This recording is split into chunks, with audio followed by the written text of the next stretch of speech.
ಓಂ ಸದ್ಗುರುನಾಥ ಶರಣಂ ಜಯ ಜಯ. ಓಂ ಸಚ್ಚಿದಾನಂದ ಶರಣಂ ಜಯ ಜಯ. ಎಲ್ಲರಿಗೂ ನನ್ನ ನಮಸ್ಕಾರಗಳು. ಯೋಗ ವಾಸಿಷ್ಠ ನಿರ್ವಾಣ ಪ್ರಕರಣದಲ್ಲಿ ಶಿವ ಮತ್ತು ವಸಿಷ್ಠರ ನಡುವಿನ ಮಾತುಕತೆಗಳನ್ನ ನೋಡ್ತಾ ಇದ್ದೋ. ಅದರಲ್ಲಿ ಶಾಸ್ತ್ರಗಳು, ಗುರುಪದೇಶ ಮತ್ತು ಸತ್ಸಂಗ ಇವುಗಳಿಂದ ಪ್ರತ್ಯಕ್ಷವಾಗಿ ಆತ್ಮದರ್ಶನ ಆಗದೇ ಇದ್ದರೂ ಕೂಡ ಆತ್ಮದರ್ಶನ ಆಗಲಿಕ್ಕೆ ಅವು ಮುಖ್ಯ ಸಾಧನಗಳು. ಅವು ಬೇಕೇ ಬೇಕು, ಸಂಪ್ರದಾಯಬದ್ಧವಾಗಿ ಅವು ಇರಲೇಬೇಕು ಅಂತ ಇಲ್ಲಿ ಶಿವನು ಹೇಳ್ತಾ ಇದ್ದ. ಗುರು, ಶಾಸ್ತ್ರಾರ್ಥ, ಶಿಷ್ಯ ಇವರುಗಳು ಬಹುಕಾಲ ಜೊತೆಯಲ್ಲಿದ್ದರೆ ಹಗಲು ಅರೆಯುತ್ತಲೂ ತಾನಾಗಿ ಆಗುವ ಜನಗಳ ವ್ಯವಹಾರದಂತೆ ಆತ್ಮಜ್ಞಾನವು ಸ್ವಯಂ ಪ್ರವರ್ತಿಸುವುದು. ಶಿವ ಏನು ಹೇಳ್ತಾ ಇದ್ದಾನೆ ಇಲ್ಲಿ?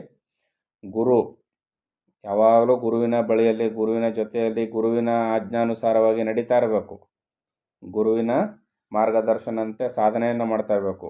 ಗುರು, ಶಾಸ್ತ್ರಾರ್ಥ, ಶಾಸ್ತ್ರವನ್ನು ನೋಡ್ತಾ ಇರಬೇಕು. ಯಾಕಂದರೆ ಜ್ಞಾನಿಗಳ ಅನುಭವವೇ ಶಾಸ್ತ್ರಗಳಾಗಿರ್ತದೆ. ಶಾಸ್ತ್ರಾರ್ಥವನ್ನು ನೋಡ್ತಾ ಇರಬೇಕು. ಮತ್ತು ಶಿಷ್ಯ ಇವರುಗಳು ಬಹುಕಾಲ ಜೊತೆಯಲ್ಲಿದ್ದರೆ, ಗುರು, ಶಿಷ್ಯ ಮತ್ತು ಶಾಸ್ತ್ರಗಳು ಜೊತೆಯಲ್ಲಿದ್ದರೆ ಏನಾಗುತ್ತೆ ಅಂದರೆ ಹಗಲು ಅರೆಯುತ್ತಲೂ ತಾನಾಗಿ ಆಗುವ ಜನಗಳ ವ್ಯವಹಾರದಂತೆ. ಯಾವಾಗ ಕತ್ತಲೆ ಕಳೆದು ಬೆಳಕಾಗುತ್ತೋ ಆಗ ಜನಗಳ ವ್ಯವಹಾರ ತನ್ನಿಂತಾನೇ ಆರಂಭ ಆಗಿಬಿಡ್ತದೆ. ಹೌದು ತಾನೆ? ಬೆಳಗ್ಗೆ ಎದ್ದೇಳ್ತಾರೆ, ಸೂರ್ಯೋದಯ ಆಗ್ತಾ ಇದ್ದಂಗೆ ಎದ್ದೇಳ್ತಾರೆ, ಯಾವುದೋ ಒಂದು ವ್ಯವಹಾರದಲ್ಲಿ ಎಲ್ಲರೂ ತೊಡಗಿಸ್ಕೊಳ್ತಾರೆ. ಜನಗಳ ವ್ಯವಹಾರದಂತೆ, ತಾನಾಗಿ ಆಗುವ ಜನಗಳ ವ್ಯವಹಾರದಂತೆ ಆತ್ಮಜ್ಞಾನವು ಸ್ವಯಂ ಪ್ರವರ್ತಿಸುವುದು. ಇಲ್ಲಿ ಸಾಧಕನಾದವನು ಹೇಗಿರಬೇಕು ಅಂದರೆ ಗುರುವಿನ ಮಾರ್ಗದರ್ಶನದಂತೆ ಸದಾಕಾಲ ನಡೀತಾ ಇರಬೇಕು. ಶಾಸ್ತ್ರಾರ್ಥವನ್ನು ಚೆನ್ನಾಗಿ ತಿಳಿತಾ ಇರಬೇಕು ಶಿಷ್ಯನಾದವನು. ಆಗೇನಾಗುತ್ತೆ, ಇವುಗಳ ದೆಸೆಯಿಂದ ಏನಾಗುತ್ತೆ, ಬಹಳ ಬೇಗ ಆತ್ಮಜ್ಞಾನ ಸ್ವಯಂ ಪ್ರವರ್ತಿಸುವುದು. ಕರ್ಮ, ಬುದ್ಧಿ, ಇಂದ್ರಿಯಗಳು, ಸುಖ ದುಃಖಗಳು ಆದ್ಯಂತವಾಗಿ ಕ್ಷಯಿಸಿ ಹೋದರೆ ಉಳಿಯುವ ವಸ್ತುವನ್ನೇ ಶಿವ, ಆತ್ಮ, ತತ್ಸತ್ ಇತ್ಯಾದಿ ನಾಮಗಳಿಂದ ಬಲ್ಲವರು ಕರೆಯುವರು. ವಸಿಷ್ಠರು ಕೇಳಿದ್ರಲ್ಲ, ಶಿವ ಅಂದರೆ ಯಾರು, ಪರಮಾತ್ಮ ಅಂದರೆ ಯಾರು, ಪರಬ್ರಹ್ಮ ಅಂದರೆ ಯಾರು, ಆತ್ಮ ಅಂದರೆ ಯಾರು ಅಂತೆಲ್ಲ ಕೇಳಿದ್ರಲ್ಲ. ಅದಕ್ಕೆ ಇಲ್ಲಿ ಏನು ಹೇಳ್ತಾ ಇದ್ದಾರೆ? ಕರ್ಮ, ಬುದ್ಧಿ, ಇಂದ್ರಿಯಗಳು, ಸುಖ ದುಃಖಗಳು ಆದ್ಯಂತವಾಗಿ ಕ್ಷಯಿಸಿ ಹೋದರೆ, ಅಂದರೆ 3 ಕರ್ಮಗಳಿರ್ತಾವಲ್ಲ, ಪ್ರಾರಬ್ಧ ಕರ್ಮ, ಆಗಾಮಿ ಕರ್ಮ, ಸಂಚಿತ ಕರ್ಮ. 3 ಕರ್ಮಗಳು ಇರಬಾರ್ದು, ಕರ್ಮನಾಶವಾಗಬೇಕು. ಬುದ್ಧಿ, ಇಂದ್ರಿಯಗಳು, ಸುಖ ದುಃಖಗಳು ಆದ್ಯಂತವಾಗಿ ವಾಸನಾರಹಿತನಾಗಿರಬೇಕು. ಇವೆಲ್ಲವೂ ಹೋಗಬೇಕು. ಅವೆಲ್ಲವನ್ನು ಕಳೆದು ಉಳಿಯೋದೇನು? ಆ ಉಳಿಯುವುದನ್ನೇ ಶಿವ, ಆತ್ಮ, ತತ್ಸತ್ ಇತ್ಯಾದಿ ನಾಮಗಳಿಂದ ಬಲ್ಲವರು ಕರೆಯುವರು. ತಿಳಿ, ಕಳಿ, ಉಳಿ. ತಿಳಿಬೇಕು ಮೊದಲು, ಆನಂತರ ಇವೆಲ್ಲವನ್ನು ಕಳಿಬೇಕು. ಆನಂತರ ಉಳಿಯುವುದೇನಿದೆಯಲ್ಲ ಅದನ್ನೇ ಆತ್ಮ, ತತ್ಸತ್, ಶಿವ ಅಂತೆಲ್ಲ ಕರೀತಾರೆ. ಬಲ್ಲವರು ಅಂದರೆ ಇಲ್ಲಿ ಜ್ಞಾನಿಗಳು ಅಂತ ಅರ್ಥ. ಆದರೆ ಆತ್ಮ ವ್ಯತಿರಿಕ್ತವಾದ ಇದಂ ಎಂಬುದು ಇಲ್ಲವೇ ಇಲ್ಲ. ಇಲ್ಲೇನು ಹೇಳ್ತಿದ್ದಾನೆ? ಆತ್ಮನ ಹೊರತಾಗಿ ಇನ್ನೊಂದು ಇದಿದೆ ಅಂತ ಕರೆಸ್ಕೊಳ್ತಕ್ಕಂಥ ಇನ್ನೊಂದು ಪದಾರ್ಥ ಇಲ್ಲವೇ ಇಲ್ಲ. ಇರುವುದೆಲ್ಲವೂ ಆತ್ಮವೇ. ಅಜ್ಞಾನ ಎಂಬುದೇ ಸುಳ್ಳು. ಅದು ಕೇವಲ ಒಂದು ಭ್ರಮೆ.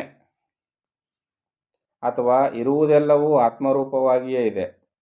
ಆ ಆತ್ಮವು ಆಕಾಶಕ್ಕಿಂತಲೂ ಸೂಕ್ಷ್ಮವಾಗಿ ಅನಂತವಾಗಿರುವುದು. ನಾವು ಇದೆ ಎಂದು ಬುದ್ಧಿಯಿಂದ ಗ್ರಹಿಸುವ ಸದ್ಭಾವಕ್ಕಿಂತ ಬೇರೆಯಾದ ಸತ್ತಾಗಿ ಅದು ಇರುವುದು. ಪರಮಾತ್ಮನ ಈ ರೀತಿಯಲ್ಲಿ ಇರುವಿಕೆಯನ್ನು ಹೇಳ್ತಾ ಇದ್ದಾರೆ. ಅವಿದ್ಯೆಗೆ ಪ್ರತಿಯಾಗಿ ಸೂಕ್ಷ್ಮವಾದ ಬ್ರಹ್ಮವೃತ್ತಿ ಸ್ವರೂಪವಾದ ವಿದ್ಯೆಯನ್ನು ಆಶ್ರಯಿಸಿರುವ ಮುಮುಕ್ಷುಗಳು ಒಂದೇ ಸಮನಾಗಿ ಬ್ರಹ್ಮವೃತ್ತಿಯಲ್ಲಿ ಇದ್ದರೂ, ಯಾರು ಮುಮುಕ್ಷುಗಳು ಒಂದೇ ಸಮನಾಗಿ ಬ್ರಹ್ಮವೃತ್ತಿಯಲ್ಲಿ ಇದ್ದರೂ ಕೂಡ ಅವರ ಮನಸ್ಸಿನಲ್ಲಿ ಬ್ರಹ್ಮವು ಜಗದ್ವಿಲಕ್ಷಣವಾದುದು ಎಂಬ ವಿಚಿತ್ರವು ಶುದ್ಧವೂ ಆದರೂ ಮನನವಾದ ಮಾತ್ರದಿಂದಲೇ ಕಲಂಕವಾಗಿರುವ ಕಲ್ಮಶವೂ ಇರುವುದು. ಯಾವಾಗ ಮನಸ್ಸಿಗೆ ಬರುತ್ತೋ, ಮನಸ್ಸಿಗೆ ಬಂದ ತಕ್ಷಣ ಅಲ್ಲಿ ಕಲ್ಮಶ ಇದ್ದೇ ಇರ್ತದೆ.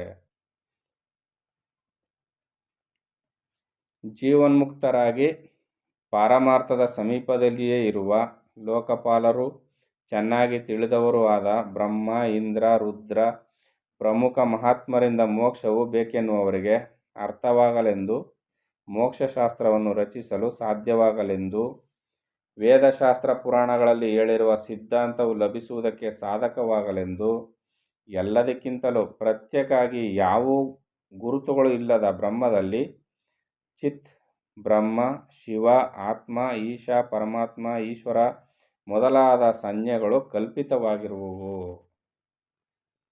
ಏನು ಹೇಳ್ತಾ ಇದ್ದಾರೆ ಅಲ್ಲಿ? ಜೀವನ್ಮುಕ್ತರಾಗಿ ಪಾರಮಾರ್ಥದ ಸಮೀಪದಲ್ಲಿಯೇ ಇರ್ತಕ್ಕಂಥವ್ರು ಯಾರ್ಯಾರಪ್ಪ ಅಂದರೆ ಲೋಕಪಾಲಕರು, ಚೆನ್ನಾಗಿ ತಿಳಿದವರು ಆದ ಬ್ರಹ್ಮ, ಇಂದ್ರ, ರುದ್ರ ಪ್ರಮುಖ ಮಹಾತ್ಮರಿಂದ ಮೋಕ್ಷವು ಬೇಕೆನ್ನುವವರಿಗೆ ಅರ್ಥವಾಗಲೆಂದು. ಇವೆಲ್ಲವೂ ಯಾವುವು? ಪುರಾಣ ಪುಣ್ಯಕಥೆಗಳೆಲ್ಲ ಇದಾವಲ್ಲ, ವೇದಾಂತ, ಪುರಾಣ ಪುಣ್ಯಕಥೆಗಳು ಇವೆಲ್ಲ ಯಾರಿಂದ ಬಂದವು ಅಂದರೆ ಈ ಜೀವನ್ಮುಕ್ತರಾಗಿರ್ತಕ್ಕಂಥ ದೇವತೆಗಳಿಂದ, ಲೋಕಪಾಲಕರಿಂದ. ಯಾರು ಲೋಕಪಾಲಕರು? ಯಾರು? ಬ್ರಹ್ಮ, ವಿಷ್ಣು, ಮಹೇಶ್ವರರು.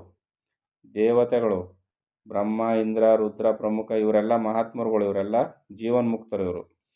ಇವರುಗಳ ಮುಖಾಂತರವಾಗಿ ಈ ಶಾಸ್ತ್ರಗಳೆಲ್ಲ ಬಂದವು. ಯಾಕೆ ಬಂದವು ಅಂತ ಅಂದರೆ ಪರಮಾತ್ಮ ಇಲ್ಲಿ ನಿರಾಕಾರ ಸ್ವರೂಪ, ಅರ್ಥಾಯ್ತಲ್ವಾ? ಸಾಧನವಾಗಲೆಂದು, ಪುರಾಣಗಳಲ್ಲಿ ಹೇಳಿರುವ ಸಿದ್ಧಾಂತವು ಲಭಿಸುವುದಕ್ಕೆ ಸಾಧಕವಾಗಲೆಂದು, ಎಲ್ಲದಕ್ಕಿಂತಲೂ ಪ್ರತ್ಯೇಕವಾಗಿ ಯಾವ ಗುರುತುಗಳು ಇಲ್ಲದ ಬ್ರಹ್ಮದಲ್ಲಿ, ಯಾವ ಗುರುತುಗಳು ಇಲ್ಲದೆ ಇರತಕ್ಕಂಥ ಪರಮಾತ್ಮನನ್ನು ಗುರುತಿಸುವುದು, ಪೂಜೆ ಮಾಡುವುದು, ಅರ್ಚನೆ ಮಾಡುವುದು, ಸಾಧನೆ ಮಾಡುವುದು ಹೇಗಪ್ಪ ಸಾಧ್ಯ ನಮಗೆ ಅಂತ ಅಂದರೆ ಅದಕ್ಕೋಸ್ಕರ ಅಂತಲೇ ಈ ಸೃಷ್ಟಿಯಲ್ಲಿ ಪರಮಾತ್ಮನ ಒಂದು ನಿಯಮ ಇದೆ. ಆ ಪರಮಾತ್ಮನ ನಿಯಮದಲ್ಲಿ ಲೋಕಪಾಲಕರು ಅಂತ ಈ ತ್ರಿಮೂರ್ತಿಗಳು, ಅಷ್ಟದಿಕ್ಪಾಲಕರು, ದೇವತೆಗಳು ಇವರೆಲ್ಲ ಇದ್ದಾರಲ್ಲ, ಇವರುಗಳ ಮುಖಾಂತರವಾಗಿ ನಮಗೇನಾಗುತ್ತೆ? ಮೋಕ್ಷಶಾಸ್ತ್ರಗಳು, ವೇದಾಂತಗಳು, ವೇದಗಳು, ಪುರಾಣಗಳು ಇವೆಲ್ಲ ನಮಗೆ ಸಿಕ್ಕಿರೋದು ಯಾತಕ್ಕೆ ಅಂದರೆ ಈ ಸಾಧನೆಯನ್ನು ಮಾಡಲಿಕ್ಕೆ. ಯಾವ ಸಾಧನೆಯನ್ನು? ನಿರಾಕಾರವಾದ ಆ ಪರಮಾತ್ಮನನ್ನು ತಿಳಿದು ಮೋಕ್ಷವನ್ನು ಹೊಂದಲಿಕ್ಕೋಸ್ಕರ ನಮಗೆ ಇವರುಗಳ ಮುಖಾಂತರ ಈ ಎಲ್ಲ ಶಾಸ್ತ್ರಗಳು ನಮಗೆ ಸಿಕ್ಕಿರ್ತಕ್ಕಂಥದ್ದು. ಆಗ ಗುರುತುಗಳು ಇಲ್ಲದ ಬ್ರಹ್ಮದಲ್ಲಿ ಚಿತ್ತು, ಬ್ರಹ್ಮ, ಶಿವ, ಆತ್ಮ, ಈಶ, ಪರಮಾತ್ಮ, ಈಶ್ವರ ಮೊದಲಾದ ಸಂಜ್ಞೆಗಳು ಕಲ್ಪಿತವಾಗಿರುವವು. ಇಷ್ಟೆಲ್ಲ ಹೆಸರುಗಳು ಯಾತಕ್ಕೆ ಬಂದು ಅಂದರೆ ನಮ್ಗೆ ಅದ್ರ ಗುರುತು ಸಿಕ್ಕಲಿ ಅಂತ. ಇಲ್ಲಾಂದ್ರೆ ನಮಗೇನೂ ಅರ್ಥ ಆಗ್ತಾ ಇರಲಿಲ್ಲ.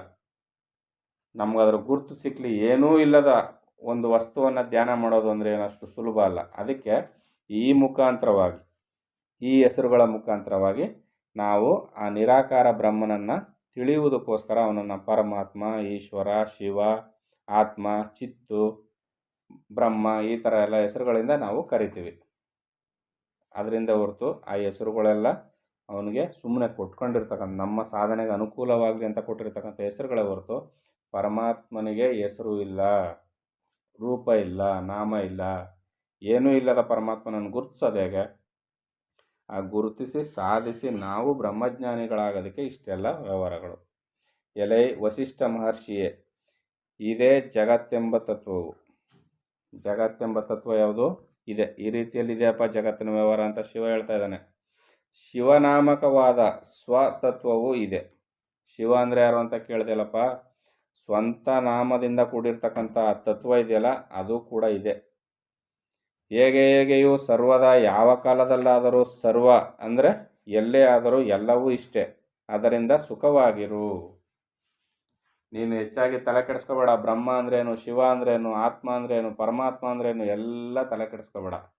ಅವೆಲ್ಲ ಏನೂ ತಿಳಿದೇ ಇರತಕ್ಕಂಥವ್ರಿಗೆ ತಿಳಿಯೋಕ್ಕೆ ಅನುಕೂಲ ಆಗಲಿ, ತಿಳಿಯುವುದಕ್ಕೆ ಅನುಕೂಲ ಆಗಲಿ ಅಂತ ಗುರುತಿಸೋದಕ್ಕೆ ಒಂದೊಂದು ಹೆಸರು ಕೊಟ್ಟಿದ್ದಾರೆ. ಯಾರಿಗೆ? ಆ ಚಿದ್ಘನ ಚಿನ್ಮಯ ವಸ್ತುವಿಗೆ, ಆ ಚೇತನ ವಸ್ತುವಿಗೆ ಕೊಟ್ಟಿರ್ತಕ್ಕಂಥ ಹೆಸರುಗಳಿವು. ಗುರುಶಾಸ್ತ್ರಗಳ ಮುಖಾಂತರ ತಿಳಿದು ಇವುಗಳನ್ನೆಲ್ಲ ಸಾಧಿಸಿದರೆ ನಮಗೆ ಪುರಾಣ ಶಾಸ್ತ್ರಗಳು, ವೇದಾಂತಗಳು ಇವುಗಳ ಮುಖಾಂತರ ನಾವು ಸಾಧನೆಯನ್ನು ತಿಳಿದು ಮಾಡಿದ್ದೇ ಆದರೆ ನಾವು ಆತ್ಮಜ್ಞಾನವನ್ನು ಪಡಿಬೋದು. ಅದಕ್ಕೋಸ್ಕರ ಇಷ್ಟೆಲ್ಲ ಹೇಳಿರೋದು. ಆದ್ದರಿಂದ ನೀನು ಹೆಚ್ಚಿಗೆ ತಲೆ ಕೆಡಿಸ್ಕೋಬೇಡ, ನೀನು ಆರಾಮಾಗಿರು, ಸುಖವಾಗಿರು ಅಂತ ಶಿವ ಇಲ್ಲಿ ವಸಿಷ್ಠರಿಗೆ ಹೇಳ್ತಾ ಇದ್ದಾನೆ.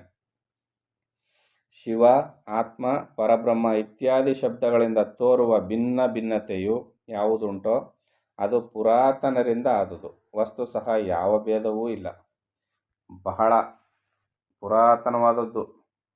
ಯಾವ ಕಾಲದಲ್ಲಾಯಿತೋ ಯಾರಿಂದ ಆಯಿತೋ ಗೊತ್ತಿಲ್ಲ. ಅಂದರೆ ನಾವು ಇಂಥವರಿಂದಲೇ ಆಯಿತು ಅಂತ ಹೇಳಕ್ಕೆ ಬರೋದಿಲ್ಲ. ಒಬ್ಬರಿಂದೊಬ್ರಿಗೆ ಆ ಶಬ್ದಗಳ ವಿವರಣೆ ಬಂದಿದೆ. ಯಾತಕ್ಕೋಸ್ಕರ? ಸಾಧನೆಗೋಸ್ಕರ. ಅದರಿಂದ ಇದು ಇತ್ಯಾದಿ ಶಬ್ದಗಳಿಂದ ತೋರುವ ಭಿನ್ನ ಭಿನ್ನತೆ ಯಾವುದುಂಟು ಅದು ಪುರಾತನರಿಂದ ಆದುದು. ಪುರಾತನರು ಆಗಿನ ಕಾಲದವರು, ಹಳೆಯ ಕಾಲದಿಂದ ಬಂದಿರತಕ್ಕಂಥದ್ದಿದು. ಅದು ವಸ್ತುತಃ ಯಾವ ಭೇದವೂ ಇಲ್ಲ ಅದರಲ್ಲಿ. ಇವೆಲ್ಲ ಒಂದೇ ಹೆಸರು ಅಂತ ಇಲ್ಲಿ ಹೇಳ್ತಾ ಇದ್ದಾರೆ.